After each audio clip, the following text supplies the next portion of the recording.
Welcome back to judgement day. మనతో రామరాజు గారు ప్రముఖ రాజకీయ సామాజిక విశ్లేషకులు కూడా జాయిన్ అయ్యారు. రామరాజు గారు నమస్కారం.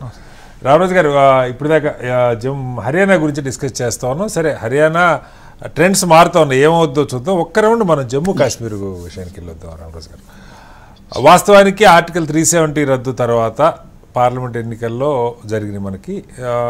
ఇప్పుడు అసెంబ్లీ ఎలక్షన్ జరుగుతుంది, కీలకం అసెంబ్లీని. ఆ రాష్ట్రానికి రాష్ట్ర హోదా తీసేశారు, దాన్ని 2 ముక్కలు చేశారు. ఒకటి యూటీ అయిపోయింది లడ్డాకు, ఈ జమ్మూ అండ్ కాశ్మీర్కి రాష్ట్ర హోదా లేదు. తర్వాత డీలిమిటేషను, రాష్ట్ర విభజన జరిగిన చాలా రాష్ట్రాల్లో జరగలేదు, కానీ జమ్మూ కాశ్మీర్లో నియోజకవర్గాలు పెంచారు. జమ్మూ ప్రాంతంలో 6 నియోజకవర్గాలు, కాశ్మీర్ ప్రాంతంలో కేవలం 1 నియోజకవర్గం. జమ్మూ బీజేపీకి బలం ఉన్నటువంటి స్థానం అని చెప్పుకుంటాం మనం.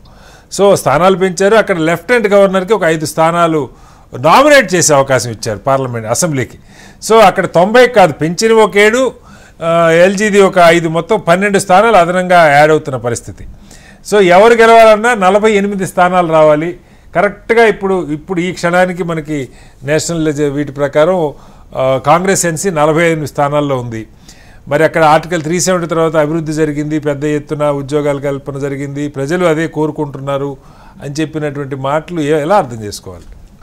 ఇక్కడ ఇప్పుడు ముందు ఆ సీట్లు, నామినేటెడ్ సీట్ల గురించి మాట్లాడదాం. అసలు నామినేట్ అంటే గెలవలేని ఏదన్నా వర్గాలు కానీ కొన్ని ప్రాంతాలకు కానీ ప్రాతినిధ్యం ఉండదు అని నామినేటెడ్ పోస్టులు ఉండటం తప్పు కాదు. కానీ వాళ్ళకి ఓటింగ్ హక్కు ఉండటం అనేది అది మరీ చెత్త సిస్టము. నిజంగా అలా కావాలనుకుంటే అసలు కేంద్ర ప్రభుత్వం కొత్త ఏదన్నా ఎన్నికలు పెట్టాల్సిన అవసరం కాదు, రాజ్యాంగ సవరణ తెచ్చేసుకొని ఒక 50 సీట్ల ఎలక్షన్లు అయితే ఒక 50 సీట్లు నామినేట్ చేసుకునే సిస్టమ్ కనుక రాజ్యాంగ సవరణ వస్తే ఈ గోలే ఉండదండి. అన్ని కేంద్రంలో ఏదే అధికారులు ఉంటే అయ్యే ప్రభుత్వాలు వస్తాయి.